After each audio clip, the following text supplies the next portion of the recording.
Good evening, everyone. Thank you for coming to this meeting of the Prince Edward Island Electoral Boundaries Commission. Before I get into the rest of my remarks, I might say that we have available French translation. So if anybody needs one of these gadgets, Paul Allen here from Elections PEI will run one over to you. Just put up your hand if you'd like to have one.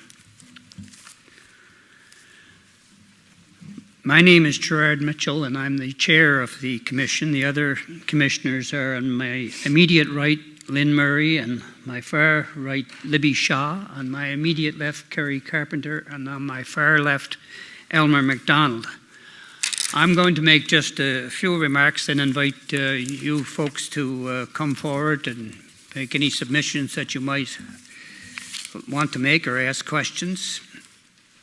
As you know, the Commission is presently engaged in the process of drawing an 18-district electoral map of Prince Edward Island. And I hasten to add that the 18-district map that we're drawing will not be the map for the next provincial general election. That will be the 27-district map that we drew last year and which was adopted by the legislature in May of 2017. The task of drawing this 18-district map has its origins in the decision of the government to hold a referendum on electoral reform in conjunction with the next provincial general election. On December the 20th, 2017, the Premier sent me a letter which was tabled in the House of Assembly on the same day. In that letter he said, and I quote, "In the speech from the throne, the government committed to the creation of an independent map that lays out the 18 geographic boundaries inherent in the mixed member proportional model put forward in the 2016 plebiscite. To that end, we would formally request that the Electoral Boundaries Commission undertake this advisory work. This will ensure a level of public education essential on a matter of such fundamental importance in our democratic process." Close quote. In short, then, the Commission is to produce an 18-district electoral map of the province to be used as an educational tool during the upcoming referendum process. The mixed member proportional model that was put forth in the plebiscite of 2016 contemplates a 27-member legislature composed of the 18 district MLAs and 9 at-large MLAs. This commission's job is to come up with a map dividing the province into 18 electoral districts so that people will be able to see what that looks like. We are not concerned with the 9 at large because they have no particular districts or boundaries. In drawing this 18-district map, the Commission has tried to follow and is following the same principles and procedures as it did in creating the 27-district map last year. In other words, we're going to try and draw this district map, even though it's only for demonstration purposes, as if it were going to be the official electoral map for the next election. We feel that's the best way to make it a good and useful educational tool for the referendum. The purpose of this meeting is for the Commission to receive public input from this area about where the various district boundaries should or should not be located on the 18-district map. To stimulate discussion, the Commission has prepared and brought with it 2 sample maps which are on the wall there. The Commission, I might say, is not committed to either one of those maps, and it may well be that at the end of the process, neither of those maps will be the one that we submit to the legislature. Last year, when we were doing the 27-district map, we had 2 sample maps as well, and neither of them turned out to be the one that was submitted as the final map. When it draws an electoral map, the Commission is constrained in what it can do by Section 3 of the Canadian Charter of Rights and Freedoms, which provides that every citizen has the right to vote. Now, the leading case or leading authority on the right to vote in the context of fixing electoral boundaries is the Carter case that came out of Saskatchewan in 1991. In that case, the Supreme Court of Canada held that the right to vote in Section 3 of the Charter includes the right of every citizen to have effective representation in the House of Assembly. The Supreme Court goes on to say that the first condition for effective representation is relative parity of voting power. That is to say, one person's vote should not be diluted compared to another's. And although parity is the primary condition for effective representation, it is not the only factor worthy of consideration. So drawing an electoral map is not just a mathematical exercise. Section 3 of the Charter mandates effective representation, not necessarily equality of voting power.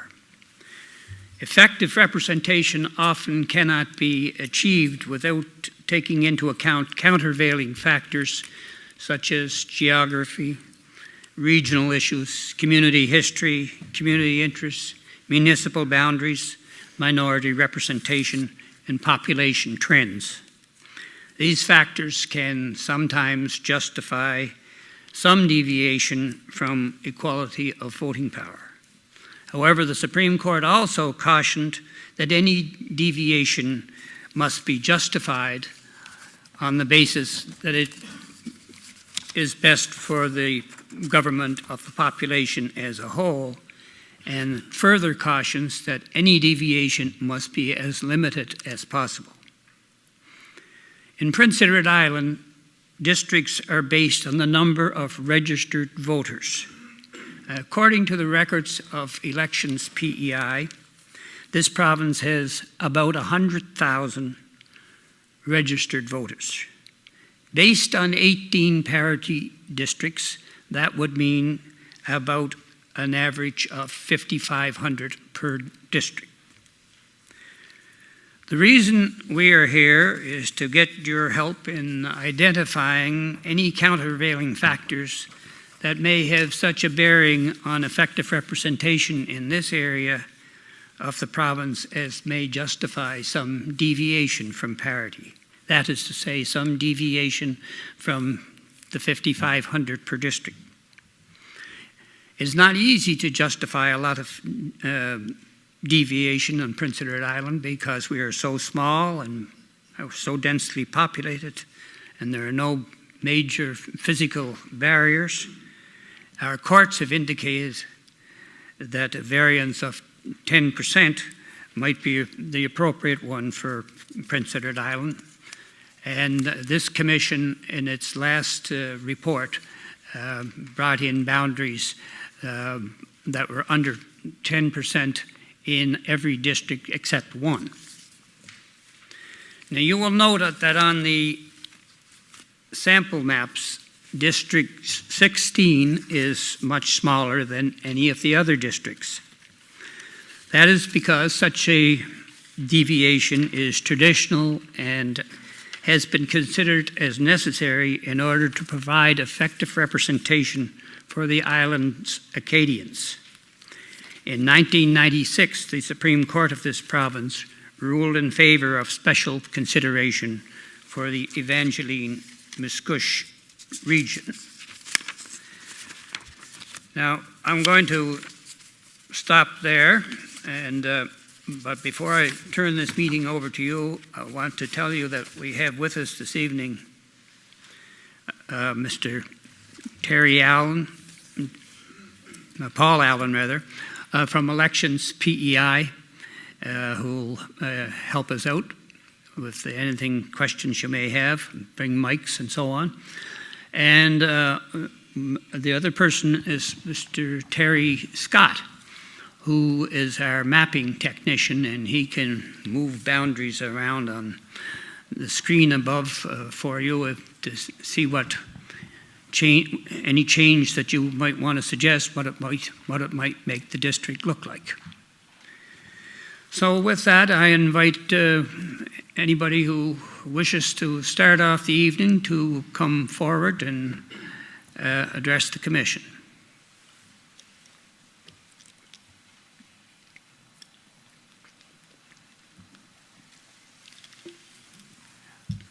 Who's going to start the ball tonight rolling? You got someone? No, he's helping me on that end with the microphone. And before you speak, if you could just give us your name because it is being recorded. Questions or comments for our Commission? Here we go. Hi there, my name's Ronnie McWilliams. I'm from West Cape. And this is just for discussion of boundary lines, not the principle of mixed member proportional. We have a very limited mandate, and that is simply to draw the 18 districts boundaries. So we don't get into a discussion or a debate about which system is superior to the other. We don't do that at all. Well, I guess I was just thinking, you know, you leave me in that boundary, I'm going to go back to the turn of the century and think I'd like to be in on this and get my name pulled out of the hat for the extra representative there in 17, because that's where my ancestors come from, the 1900s.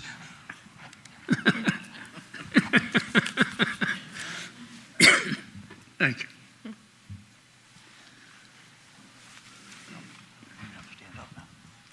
My name is Cletus Dunn, and I'm from Brooklyn. Your comment there about effective representation sort of tweaked me. I didn't hear that term the last session I went to. But I think effective representation also would impact variance. I guess I'm concerned about rural PEI, which is represented by the agriculture community, the fisheries community, the environmental issues, tourism, and that effective representation of this population, who provide a lot of the economic engines to the province, is lacking in the maps that are drawn here. In the larger centers, the level of government, you have provincial and municipal government. A lot of effective representation across the rural areas of Prince Edward Island, we have one level of government, which is the provincial government. So the rural areas have only one level where many issues or concerns or debates are dealt with by the municipalities in which the urban areas are within. Just a bit of a comparison, the larger municipalities, they're run by the service industry, the health industry, the education, university industry, the government office spaces, also the retail, the food, the clothing, the cars, the hardware stores. We're out in the rural areas, we're involved with the basic industry of agriculture, fisheries, and also dealing with the environmental issues that are entailed with that. And because of that, I think we need the effective representation in the House to address those issues. So my concern is that the effective representation means that we need more variance in drawing the lines so they can represent the rural population of Prince Edward Island. Thank you, sir. Thank you.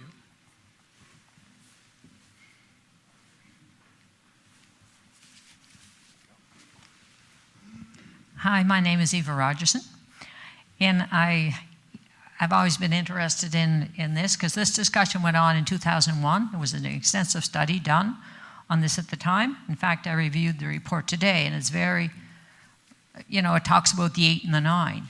And just in talking to people in the community, and the big concern is we can look at that map and see where everybody is going to be, but the 9 people that will be picked or chosen either from closed lists or open lists, who will be able to answer those questions? Like, for example, will one of them be allocated to work with the person in 17?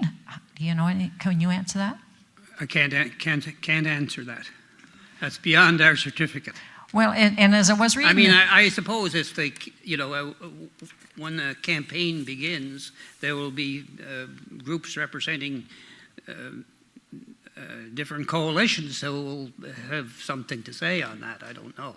Well, I was looking at the different countries around the world that have it, and I think for the elector, and it said in this, In order for me to vote in voting time on a referendum, I need to have some understanding of that. So who and when, who's going to be able to tell me a little bit more? I can look at the map and kind of understand that. But if I look and see in an area where there's already 4 or 5 representatives, that's what's puzzling for a lot of people. And so it says here that a new system should be very simple for people to understand so they can make an informed vote. So if you can't answer it, I'm wondering who can tell me that answer. When are the public going to know before they do this vote on how this is going to work?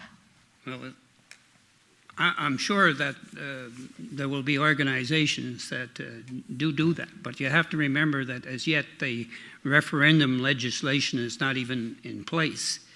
So the rules haven't been determined. That'll have to be determined at probably at this coming session of the legislature, because they want our map before the opening of the House.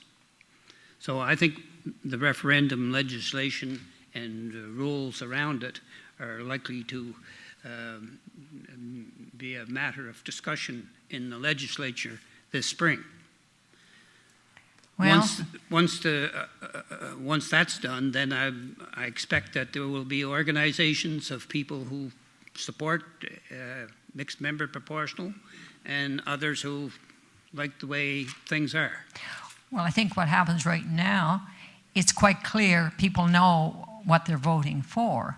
This one, if we're only looking at one piece of it, just the map, without knowing how the rest of it can follow. Because when I looked at one of the countries where in the end they had to form a coalition government, and it got so they weren't in particularly representing the people that elected them. They were all agreeing and kind of with one another. So it seemed like the people's representation, whatever party they were from, really was weakened because they weren't able to support as parties what they had stood for when they were elected. So I know what you're saying, sir, that you can't answer me that, but that's my big concern. There's so many unknowns that I couldn't make an informed vote right now.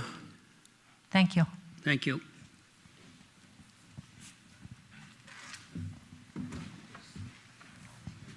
Okay. My name's Brenda Oslowski, and I'm with the PEI Coalition for Proportional Representation. One of the things I wanted to ask the Commission is how they saw this being used as an educational tool in the referendum. How it's to be used? How is it to be used as an educational tool in the Well, so that people can see what an 18-district map looks like. Okay. I think going back to the comments of the previous speaker, I think the problem with having a map that doesn't show the 9 districts is that it's an incomplete tool.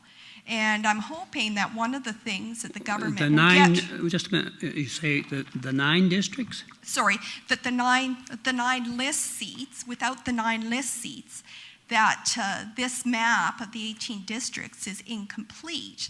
And that I'm hoping that that's one thing that the government will hear, because I know a number of our members have come out to say that without those 9 list seats on this map, it's an incomplete tool.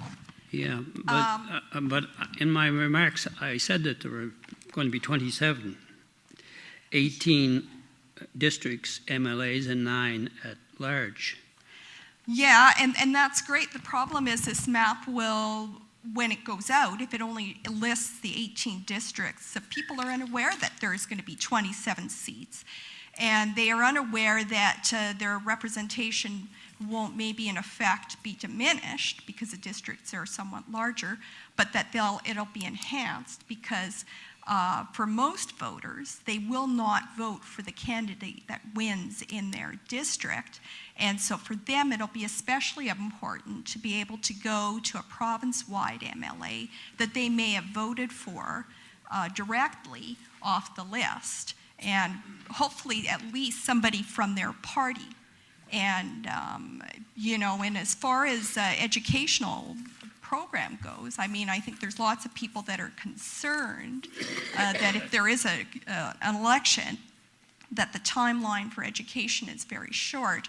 And so if this is, the extent of how this map is going to be prepared to be used as a tool in a referendum, it's incomplete. And I was going to say to the lady that was there, I do have maps of what we think would be a good educational tool to explain that there's 18 districts, but also 9 lists. Yeah. So if And anybody wants one. anybody can do that. Yeah, but I mean, if we're talking about the government educating people, then we would want Yeah, but them to be explaining that. yes, you have those available for anyone who I wants to get do. one from you. Actually, yes. So that was my comment, is that that without indicating those 9 seats, that this map is incomplete and can't be really used as an educational tool on its own.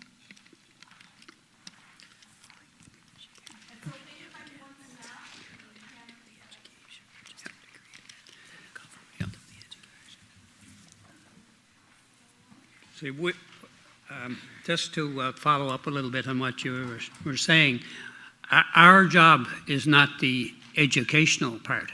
Our job is the production of the 18 district map. We're limited to that.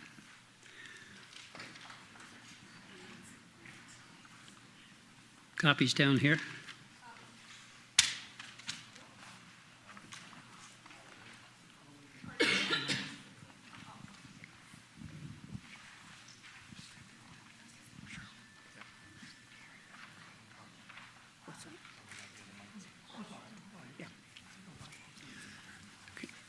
Go ahead. Yeah, so my name is Alan Parker. I'm from Mill River East.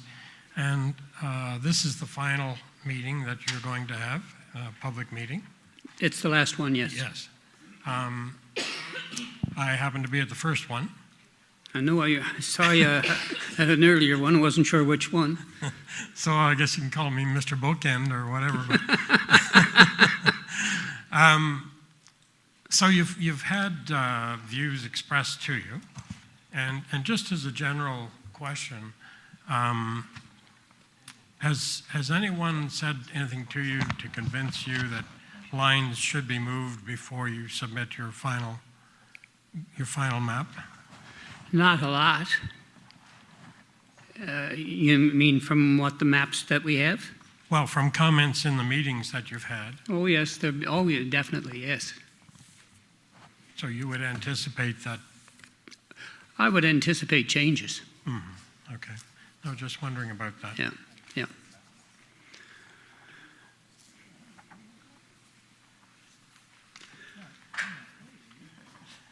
I just wanted to come back and to the lady that when you were passing things out, you probably couldn't pay attention to what I was saying.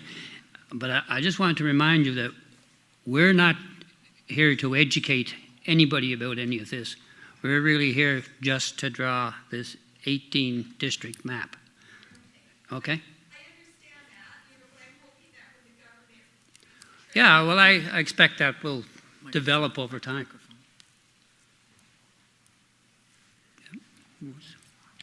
My name is Eric Gavin. I'm the mayor from the town of O'Leary. Last time I was here, I get 2 concerns, or really 3 concerns. Last time I was here is that that's before you do the 27 of this year again. Excuse me, voice is so-so. Okay. I was very concerned at that time that the line was going right down through the middle of the town. I'm seeing this time it seems to be coming closer again. Every time the map seems to move here, it seems like it used to be Bloomfield Road, and I think now it's probably the Howland Road. And I'm a little scared that if things keep coming, that I was being sort of concerned that the line would go right down the middle of the town of O'Leary again. I hope that doesn't happen. You wouldn't want to split the town like that? No, for sure. No, I wouldn't want to split the town into it. And I said the last time, it's a lot easier to deal with one member than it is to try to deal with 2 to try to get things done. That seems to be good. what the biggest concerns I have here is that you're starting to look at a sort of like a two-tier government here. This is my own opinion, that the person that gets elected, and excuse my language, has got to work their arse off for 4 years to make sure they get elected the second time. The person that gets appointed, and that could be anybody of the 9, that could be anywhere from North Cape to East Point. Too bad if they don't agree with you or don't do whatever, they're going to get appointed by the PEI. Well, we'll say by the government. I don't want to cut you off, Mr. Yes. Mayor, but everywhere we've gone where people start talking about the 2 different systems, Right. I've interjected and cut them off because we say, and we want to be fair about it, we're just here about the boundaries. And I can understand that. Yeah. What I want you people to sort of realize here is that it's a heck of a lot easier to deal with a person from your area than it is to deal with somebody that's not from your area. And you know sort of what I mean by that. And yeah, the person that gets elected, sure, and that's the 18 districts. That's quite all right. And I don't want to go into this 9-person thing, because I know you people are not here to answer that. But it's got to be some kind of a concern here. Is that those people could be, and I'll just give you an example. It could be somebody that's from we'll say Kensington area, is representing the area of Albert and Tigonish. And I think it would be very hard for that person to represent that area, and it would be very hard for the people for that area to sort of deal with this person. Like I said, I've been in municipality politics for over 30 years here, and I find that it's a heck of a lot easier to deal with the person that is elected to the area than it is to somebody that maybe that was appointed to the area.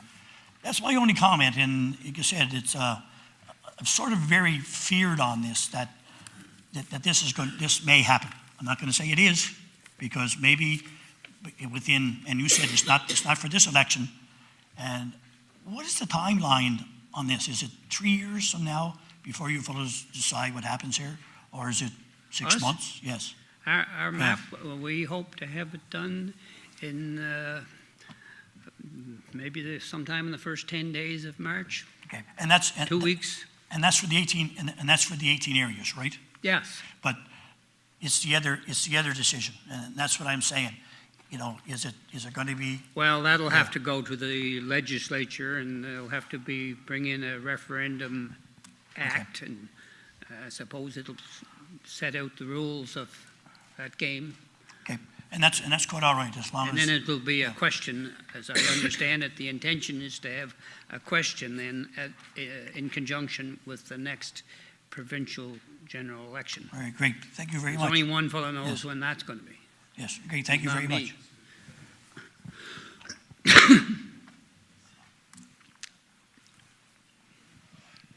Good evening. My name's Gary Morgan. I live in Fortune Cove.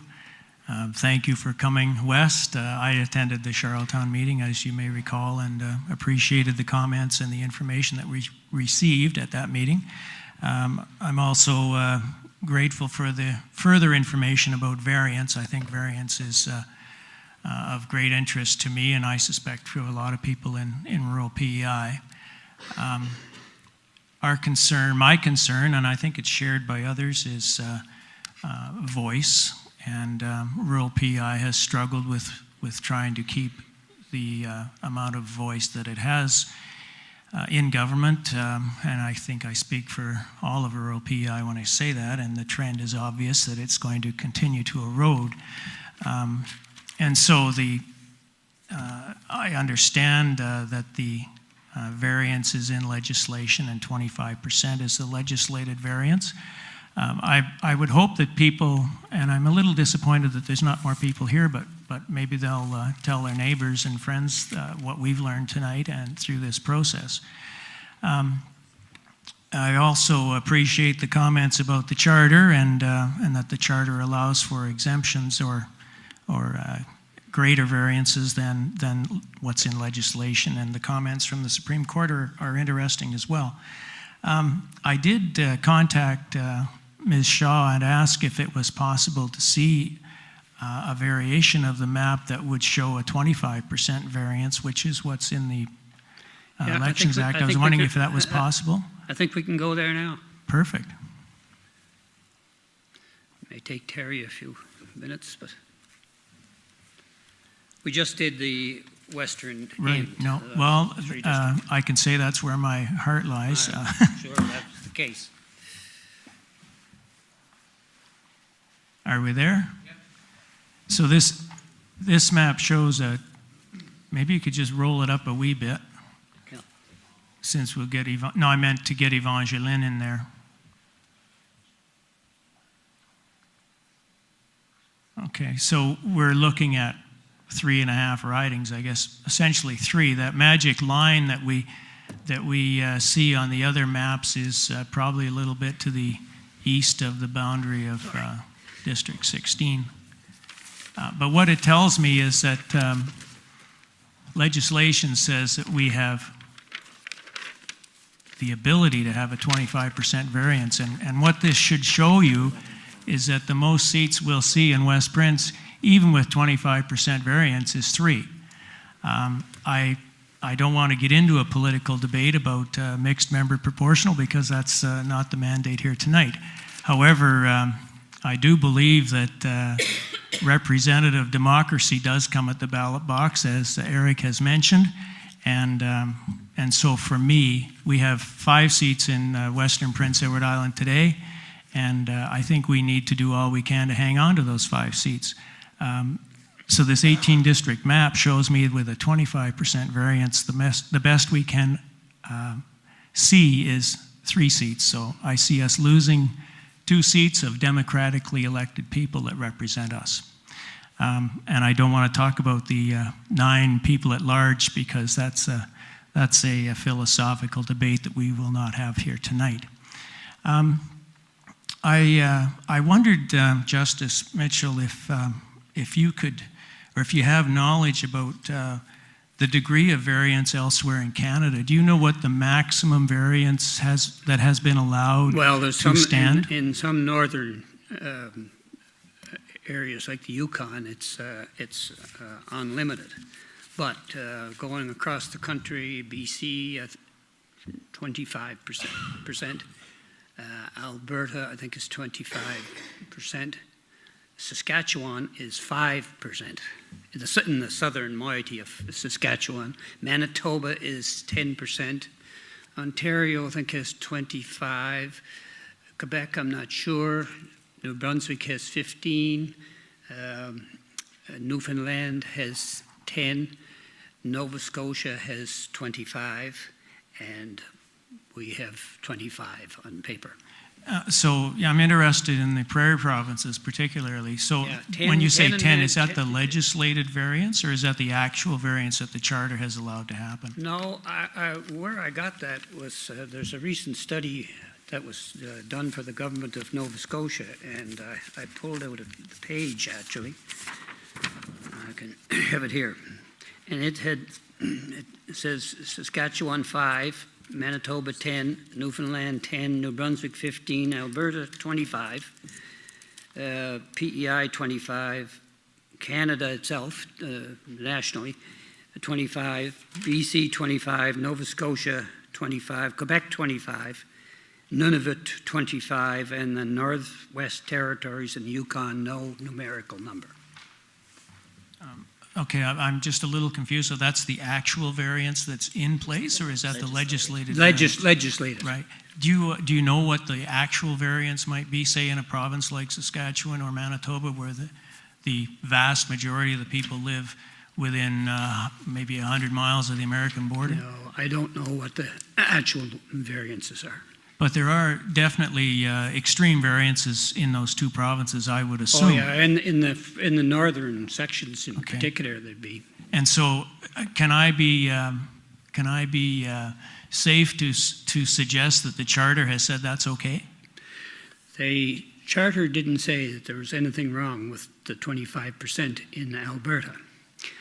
they said as long as there's effective representation, and apparently they were the court was satisfied that there was effective representation in that instance. Okay, thank you. Further to that, Now, let me just add on to that. There was a case in Nova Scotia last year. The last Nova Scotia Electoral Boundaries Commission that was set up had guidelines of a maximum of 25%. There were in Nova Scotia 4 so-called protected ridings. 3 of them were protected for Acadians, and 1 in Preston was protected for the black community. And they didn't come anywhere close to the 25%. So this putting in the 25% maximum meant that you were eliminating those districts. So when they got eliminated, of course, there was great consternation among Acadians and the people of Preston. And to make a long story short, they ended up taking action, and there was a reference made to the court by the province asking whether or not the 25% was cast in iron.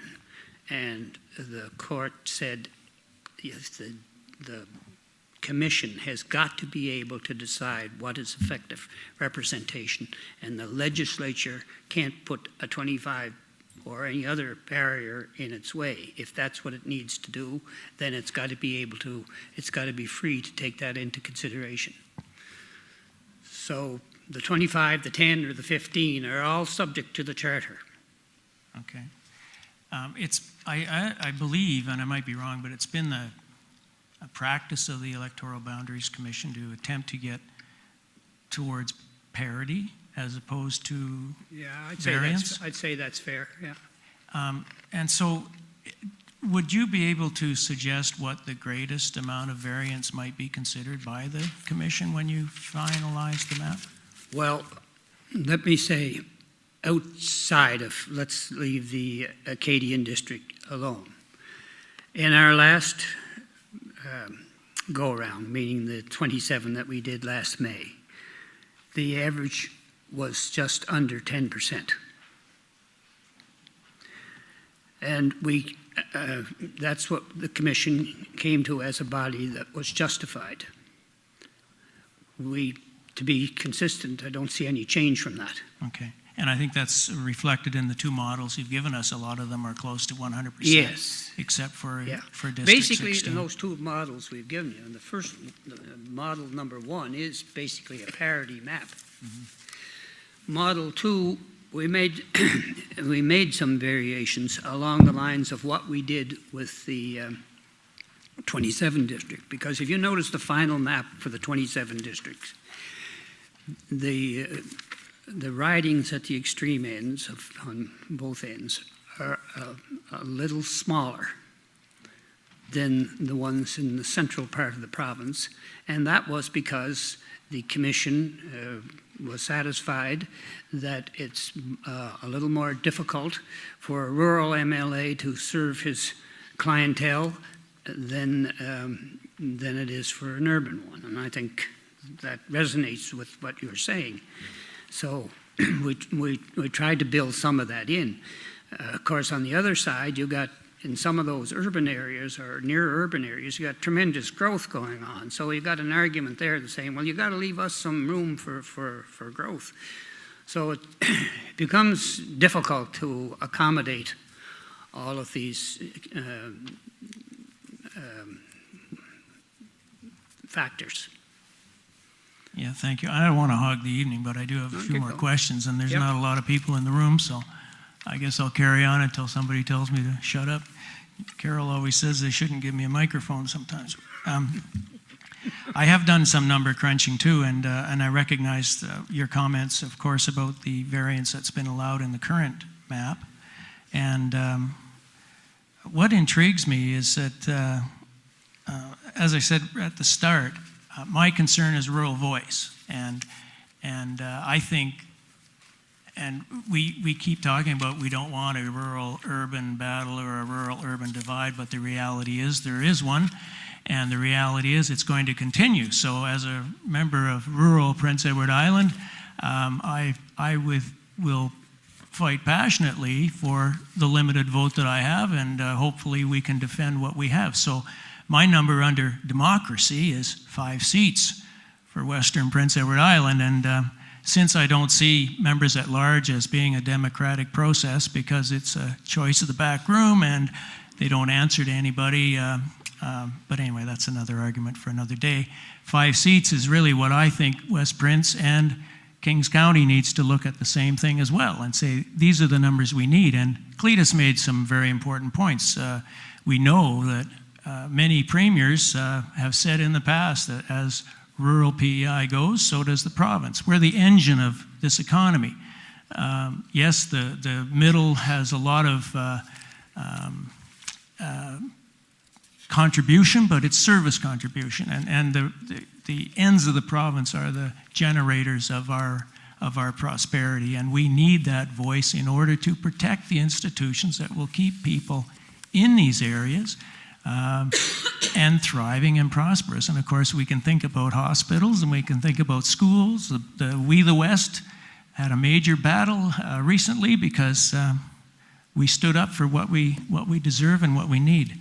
So when we look at 5 seats, here's the stunning things, and I had a hard time with the math because I tried to find out what the definition of variance was, and they get into squaring all the numbers and square roots of other numbers, and it didn't make much sense. So I don't know if my numbers are right, but in order for us to keep 5 seats in West Prince in an 18-member map, the commission would have to look at a variance of over 50%. And I think from what I'm hearing tonight, that's probably not going to happen. I do believe that there's other places in Canada where those variances do happen, and I would suspect one might be Manitoba because 70% of the people live in Winnipeg, and that's a big province. So I suspect there's a huge variance in Manitoba, so I would hope that the charter might support that if the commission is convinced that we need to keep that political voice in order to keep our province prosperous. But when you get into those huge variances, that's the difficulty. And I guess I'll kind of wrap up my comments because in order for us to keep our 5 seats and in order for Kings County to keep its, well, it's hard to say how many seats because the model map is reaching into Stratford so that the balance can be there. But I suspect Kings County has the same population. Maybe it should have the same number of seats. So if rural PEI had 10 seats, and the middle had... But Kings County has a way less people than Prince County. West Prince. West Prince, yeah. West Prince and Kings County are equal. West Prince and yeah, we're close, 15,500 according to the numbers here. So if we were able to keep our 5 seats at each end of the province, that would leave 8 for the middle, and that means the variance would probably be over 100%. However, having said that, I would implore the commission to consider that the strength of the 2 ends of our province are vital to the benefit of the citizens of all of the province, and I would implore you to maximize the variance in order that we can keep the little bit of political voice and strength we have today. Thank you. Thank you. Seems to be a popular sentiment. Any comments from this side of the room? Yes. Hi. I missed the first speaker too, so I don't no, okay. It's Herb Dickinson from O'Leary, Howland to be more specific. Like I say, I missed the first couple of speakers, so I hope I'm not too redundant. And it looks like the discussion here is pretty much confined to these boundaries. I guess the boundaries for the traditional 27 seats has already been set. Yeah. You have and the maps are out. So this one has to do only with this map of 18 territorial seats. And I would echo what some have said, is that the urban areas have pretty weighty municipal governments to look after their interests. They're different level of interest, but there's a large overlap. You know, you have Summerside, Charlottetown, and they have strong councils and to promote their issues. And there is sort of a unity. I'm sure there's differences throughout the areas of Charlottetown, but there are some general themes that they would be pushing together in unity. The rural areas are a little bit different in that we do have some great municipal councils, but we have spaces in between that are unincorporated. And oftentimes so the representation at the municipal level is not as powerful as it is for a larger urban center. And also the different interests that exist might vary a bit when you have a larger territory with what's happened in the fishing communities versus what might be happening in the farming, more land-based areas of a constituency. And so there is going to be, I believe, more of a variance of interest within a rural riding than there would be in an urban center. So that's two strikes against the rural area, in that one, the more variance of interest that they have within their territory, and then also the fact that they don't have a unified municipal government to put forth their interest. A third factor that is working against the rural area is the sheer distance. We're a small province, but there's quite a difference between covering the district of Charlottetown, Victoria, versus trying to represent the area of Tignish, Du Bois. There's a lot more places you have to scoot around and then get back and forth to Charlottetown as well. And it just seems that that's a third reason why the rural area is a little bit more difficult, or quite a bit more difficult, to properly represent than a riding in downtown Charlottetown or Summerside.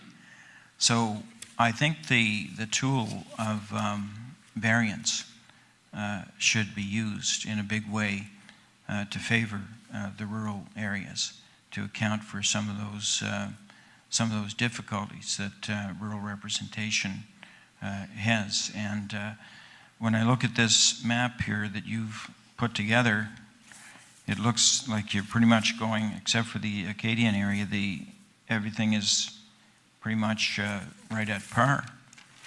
And it would seem... The first map in particular.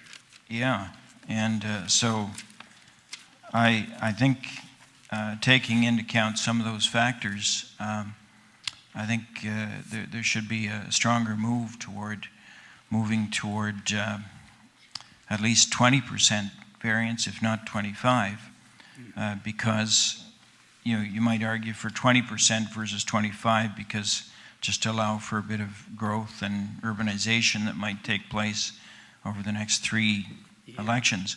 But I think the rural areas, the variance should work much in their favor, as this doesn't seem to be the case in the maps that are made here. You notice that in the map that was just brought up for Gary, there, we set them at 75% of that.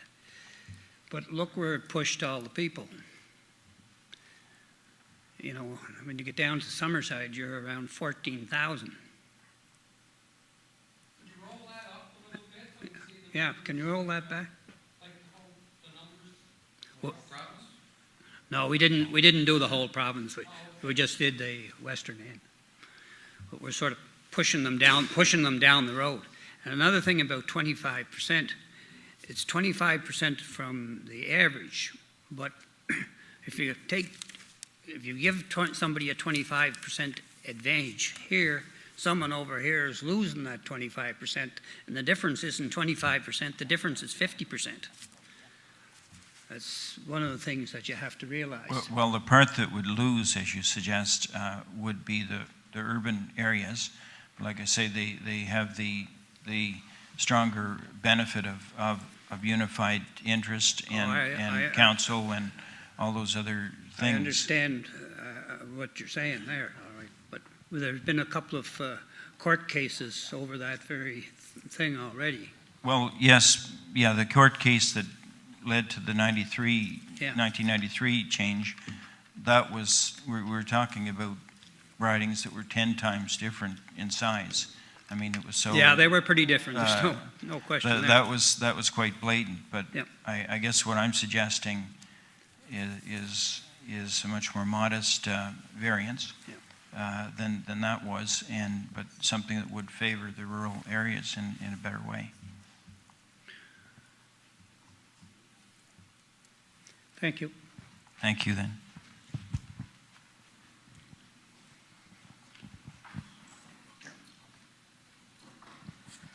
Hi, my name's Paul Dillon from Tyne Valley. So a couple of things. First, they'll be very, very quick.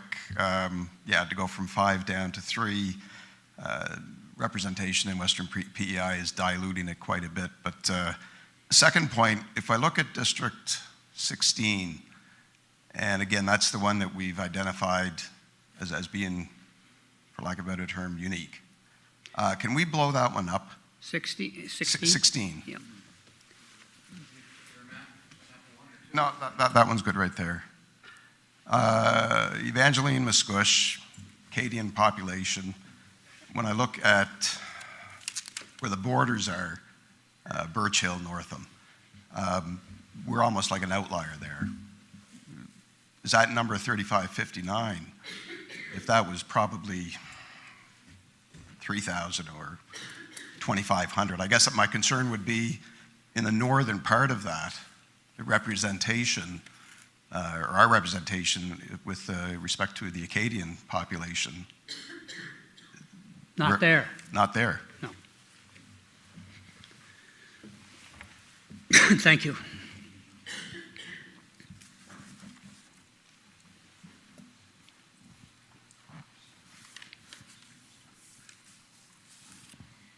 Yes, Michael Leclerc. I live in, right now I'm living in North Inmore, but I have a place in Passmore Street in Charlottetown as well, so I'm familiar with both urban PEI and rural PEI.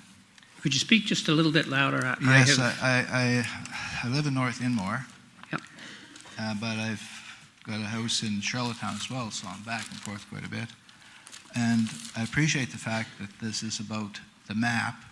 If the referendum goes towards mixed member representation, because like very well in the next provincial election we could very well have a referendum in which the island rural population says, listen, we don't want to go in this route because we're going to lose seats. We're going to go massively in support of first past the post. And I would suggest if rural Prince Edward Island feels as strong as they seem to be saying here tonight about maintaining their individual members, that they'll get out in big numbers and say, listen, this isn't going to work for us, MMP, let's stay with first past the post.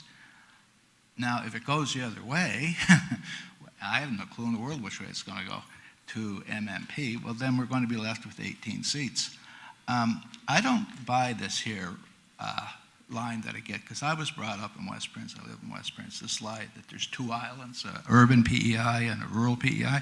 I see one island, and we have a capital city, and we have a town called Summerside, and we have a bunch of little towns around the place, and I live in an unincorporated area, and I feel every bit as much an islander as anybody living in any other part of the island.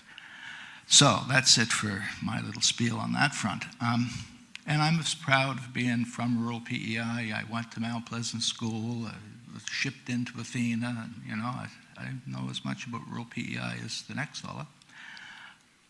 I favor map number on the sample one, where District 17 is quite a bit larger, but it kind of divides Tyne Valley in that area away from Evangeline. So of all the maps here going, now I did count the maps of the 18, 12 represent rural PEI, 12 of the 18. In other words, 66% of the 18 represent rural PEI. Nobody here in this room, I don't think, would know if we go MMP who these 9 buddies will be. But to my understanding, it would be based on the proportion of the vote that a party would get. So if we form a government, NDP forms a government, and we have 50% of the vote, we would get approximately 50% of the 9. But who knows how it's going to go. Myself, I can't see rural PEI, who's very strong about rural PEI, wanting very easily to give up seats. And with this model here of going to 18, I suspect there will be an awful lot of doors knocked on in which people will be asked to support the status quo if they want to maintain their seats. As far as going to an 18 map and saying, oh, well, geez, we should have, 50% more power in a vote in West Prince than somebody living in Charlottetown, I don't buy that line at all. I think I'm a Democrat, and I believe that one person's vote, no matter where they live, in a little province like PEI should be as valuable as the guy down the street. And I don't buy the line either that somehow or another we live in 2 islands. I know Gail Shea thinks differently with her EI policy, but I certainly don't. I feel every bit as much of an islander when I'm living in Charlottetown as when I'm in North Inmore. And with that, I'll say I favor sample 1. Thank you.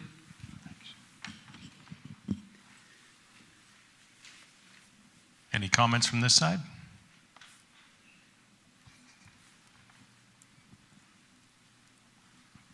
Good evening. I'm Karen Kelly from Foxley River.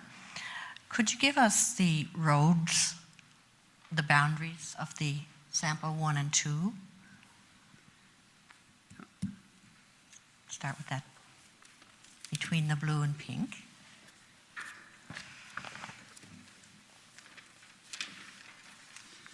Let's take them a second there, I think. And would you happen to know the percentage of French-speaking people in the Evangeline district? Would I know? The percentage of French-speaking people in the Evangeline district. Don't know. No, I don't know the percentage. The percentage of French-speaking people in Evangeline, no. I can tell you the percentage of French-speaking people on the island, meaning French is their first language, it's 3.5%. Ooh. Another question. You've had a couple of suggestions and requests for changes in the variances, Mr. Morgan and Dr. Dickinson.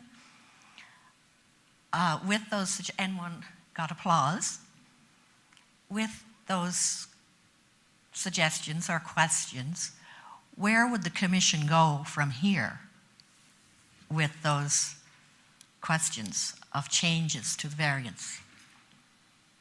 Where will we go from here? Yes. Well, this is our last public meeting. We will have several private meetings of the commission, and we will finish the job hopefully before the middle of March. You had said March 10th, maybe. When I say finish the job, I mean take a map and deliver it to the Speaker of the Legislature. Doesn't give you very much time then to work on different configurations. We had about the same amount of time last year when we did the 27. Say we've got several lengthy meetings scheduled. Yeah. I didn't hear that. No, well, we're just saying that we'll have several meetings, between now and then. Not public meetings, but meetings of the commission and camera where it works on the map. For several hours at a time. Yeah. So what would you think the likelihood would be that there would be any changes coming from the request from the meeting tonight to your maps? We're going to increase the changes, but, Oh. you know, Yeah, they're very likely that there'll be changes. It's a pretty good chance that the final map will not look like those two on the wall. So this is very confusing. We've got two maps, we've got requests for changes, and we're being told that it's very likely that neither one of these maps will be it. It's going to be awfully confusing if this is in a referendum. No. I Well, told here you we are in tonight. the beginning, in my opening remarks, that we brought two sample maps Yes. to I got sort of that. engender discussion, which I think has happened. So But we're probably here talking about nothing? These are just samples that may not even be in they the may not be referendum? the map at all. We're Well. just a way of getting discussion going. And we did that last year. That's the way we operate. And someone had suggested that we will need a bit of education. A bit of what? Education from government on Oh, that how yeah. this will all work. Well, that's when the referendum is finally called. It could be SNAP, What'd you say? it could be SNAP. or there could be a SNAP election. Some people are getting Oh, yes, lower in yeah. the polls. But it's not up to us to do the education. No, oh God, no, I know that. Uh, I'm just wondering how the election piece, the education piece will work as well. Just a couple of points. One, this is not for nothing. We're trying to elicit opinions from people in the various communities as to what they would like to see with the maps. Then we will take those back. We will discuss among ourselves what we think we can and can't do, and we will come up with a final version of the map, which we hope to have completed in March before the legislature sits, and Gerard will deliver that to the Speaker of the House. Then where it goes from there is not up to this commission because our work will be completed. But in terms of the referendum, Mr. Mitchell has indicated earlier that there needs to be legislation drafted in relation to that, and that needs to be enacted by the legislature. That could happen this session. And then the education process will start after that. I don't know whether that's any clearer. I hope it is. So as we leave here tonight, we really have no idea what the final map that you present to the Speaker of the Legislature might look like. Well, in fairness, we've heard comments from people at all of the meetings that we've held, and we've received some written representations. So there are others saying similar things to what you're saying here today, but there are others saying different things. Keep the fire districts together, keep the municipalities together. So we have to consider all of those opinions, and then we come up with a final map. That's the same process we went through last year when we were doing the 27 district map that the next election will be run under. Thank you. I'll just wait now for the Can you see the street names? street names. Yes, thank you. You don't have to be that specific as a street, but just a general boundary line that we're looking at for District 17 in both maps. I don't want to hog the mic here, but we're looking at 18 and 9. I would like to know where that number come from. 27 is now still a total of 27. The 18 and 9 came from the 2016 plebiscite. That was the model for the mixed member proportional. So honestly and truly, as you fellows as a commission, and I'm just wondering here, if you think that this 18 and 9 is not working out exactly the way that that would be good to PEI, could you people go back to the government and say, we would like to see maybe 20 seats and 7 people appointed? Could that happen? I don't know one way or the other, because yes, or are they just asking you people as a commission to just divide the island into 18 and 9?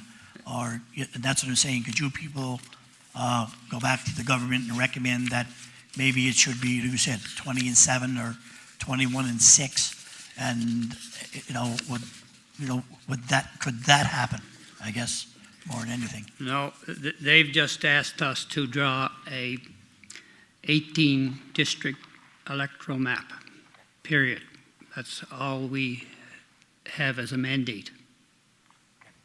All right, great, thank you. I was just more curious of that, of where the 18 and 9 came from, and like I said, if you... I think the 18 and 9, as far as I know, was the mixed member proportional model put forward in 2016 plebiscite. All right, great, thank you. It was one of 5, right? It was one of 5. I think it was one of 5. Yes, But it was the one that... yeah. My name is Brenda Oslowski again.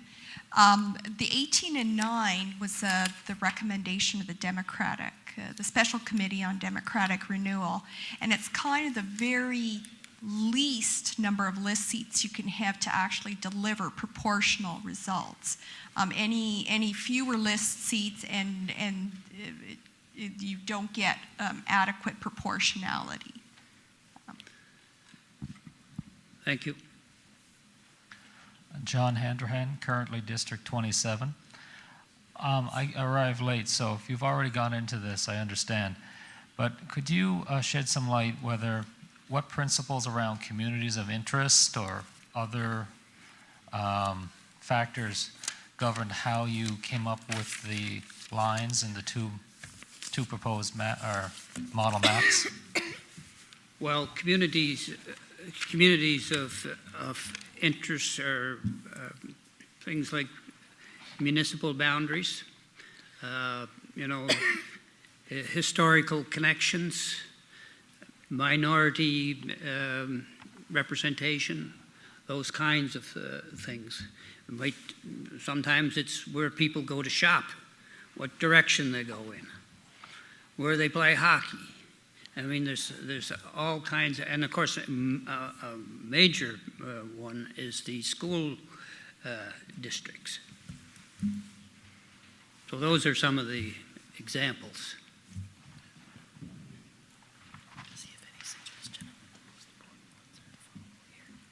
Any further comments this evening?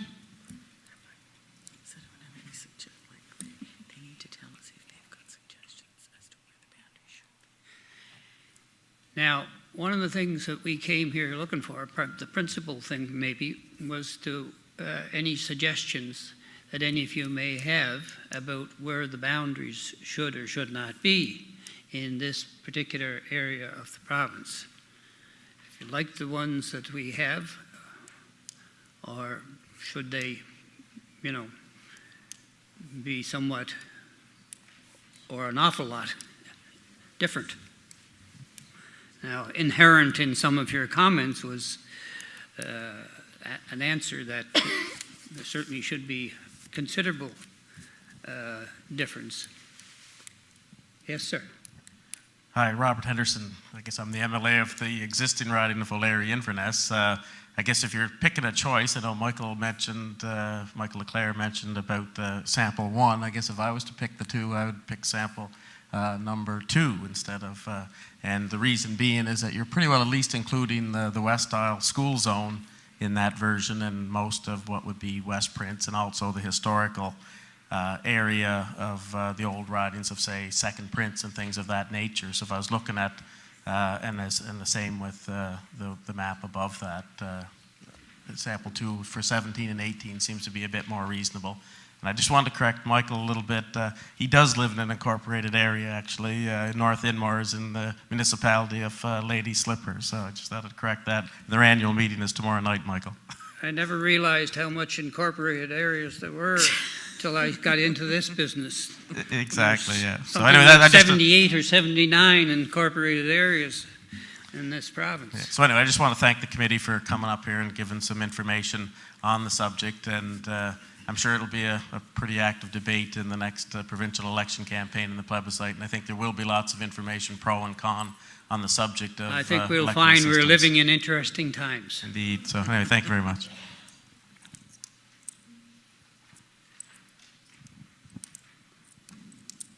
Now, Herb Dixon, just to reiterate, you're wanting to clarify, I think a lot of the principles that you're adhering to, the communities of interest, where people tend to congregate and associate, is an important factor. But again, I would just say that I really hope you take a look at the variance and move much more in favor of the rural areas for the reasons that I've outlined and others have suggested. I'm going to say one thing about communities of interest. It's much more difficult to do that in the 18 district map than it was with the 27.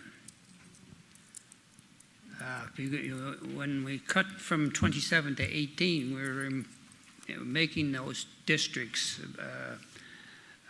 50% larger than they had been.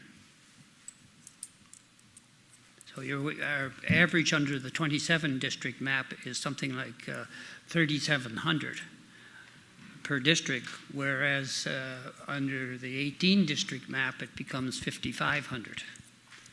So it's quite a difference. Yes, Ronnie McWilliams again. Yes, Ronnie. With regard to the maps, like Mr. Henderson said, the Model 2, when you look at the Acadian Evangeline area, if you might remember back before there was any electoral reform, that was Old Third Prince, and it was elected by, it was represented by two people that, one on each side of it. So, the area can be represented and by people not necessarily all Acadian, and so they've gotten good representation in the past. Yeah. Thank you. Acadian is sometimes a little bit difficult to determine who's Acadian and who's not. I don't think it's just a matter of whether or not the people speak French, because I believe there are probably people who identify as Acadian who do not normally speak French. Well, they may have a considerable French ancestry and take part in Acadian activities. They may have lost the language over the years. I think that to be true. And of course, all the Acadians on the island are not in Evangeline Miscouche either. There are pockets of Acadians all the way across the province.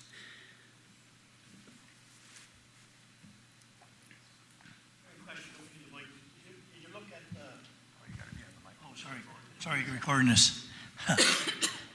You looked at the Acadian part of it, and I'm not picking anybody here, but did you look at and maybe at the native part of it also, like the Lennox Island area? Would that be, a special circumstance also, or would that be just the Tyne Valley area? That's a good question. The Aboriginal community has never made any representations to the Commission to seek special status. They've sort of stayed away from that. I know that in the province of Nova Scotia, it was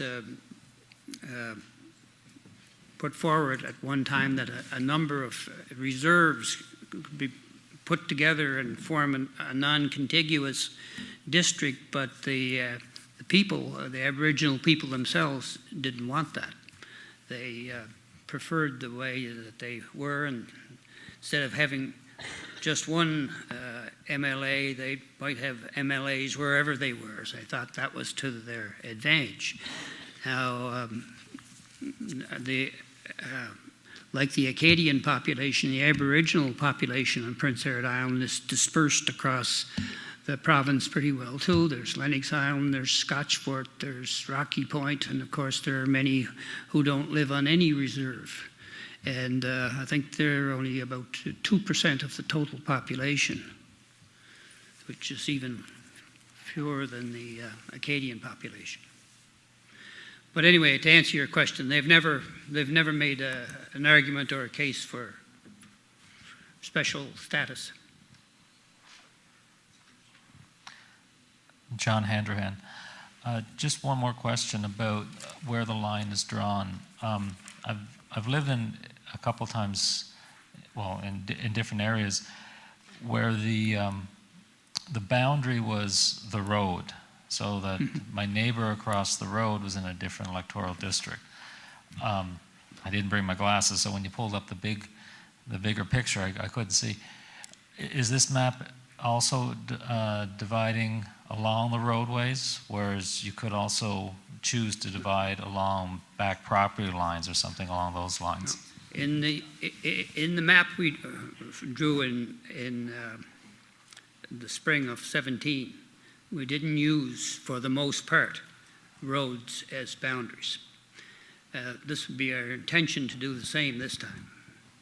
And so that, just for the reason that you identified, so that people living on opposite sides of the same road would not have to vote in different districts.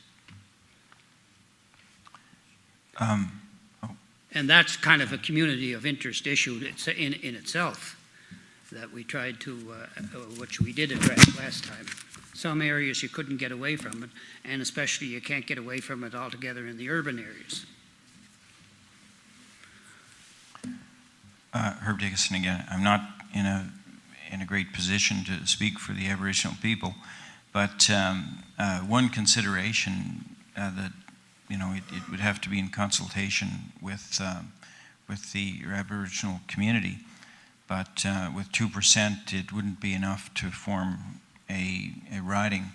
But what could one imaginative consideration would be to coalesce their vote within one particular riding, and then at least they'd have larger. They'd have clout, some clout anyway. They'd have larger percentage support or clout within that riding, and but then again, in order for that to happen, one would have to consult with the First Nations to see if that would be an option for them. Yeah, thank you. Last one question. Just for clarification, earlier in this, Eva Rogerson speaking again. Yes. Earlier on, was I clear to understand that the Commission could overrule the legislation when it comes to the variance? No, the Commission can't overrule the legislation. I thought you said that you had the, I was pretty sure when Gary was talking there, you explained that. Maybe I misunderstood. Yeah. Well, when we say overrule the legislation, we can't overrule it, but the Charter can overrule legislation. And if the Charter requires effective representation, so if 25%, for example, got in the way of effective representation for some group, then it would be overruled by the Charter. Then they could challenge it, yeah, because my understanding. Well, no, they don't have to challenge it. Oh, they don't have to challenge it. So it's your interpretation then, or your Commission's interpretation? Well, it's already, there have been two court cases in Prince Edward Island already that said the variation should be 10%. And it seems that's what you went with when you did the last map. Yeah. And so on this one, yes, because if the legislation is there that allows the variance, that's where I'm confused how, I really wouldn't want your job, because I know it's a difficult one. But it really seems strange then that you could. Well, it happens. It happens, though. It happened in Nova Scotia again. They had a 25%.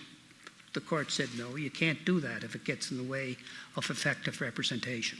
So what criteria, what other things would you look at to make that determination then? What other things do you look at? Yeah, what to other make things that would you look at to make that determination that it is getting in the way of?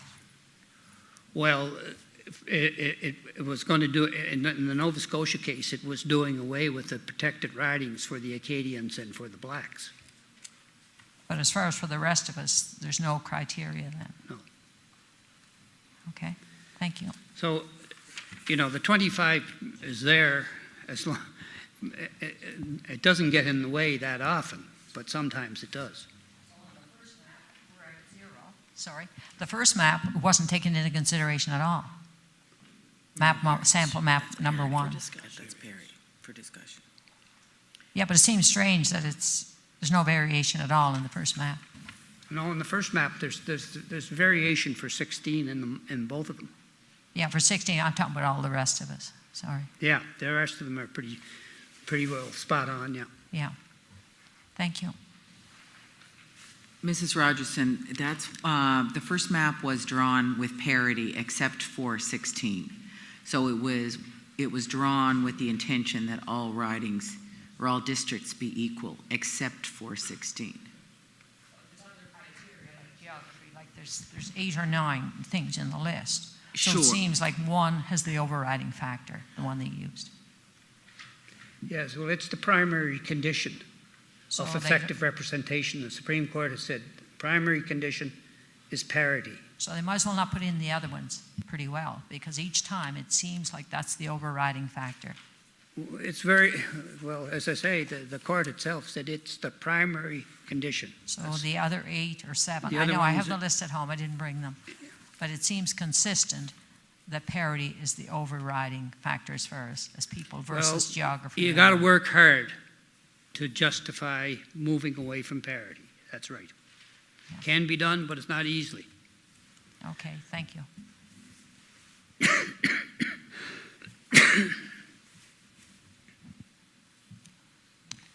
Any further comments tonight? Questions?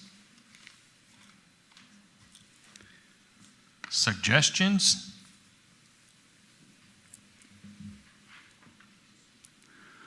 Well, if nobody has more questions or comments, I want to thank you all for coming and participating. I think we've had a very good discussion, and we'll take under consideration the comments that have been made here. And this is our last meeting, so the next time I guess you'll hear about us, there'll be a map. Thank you again.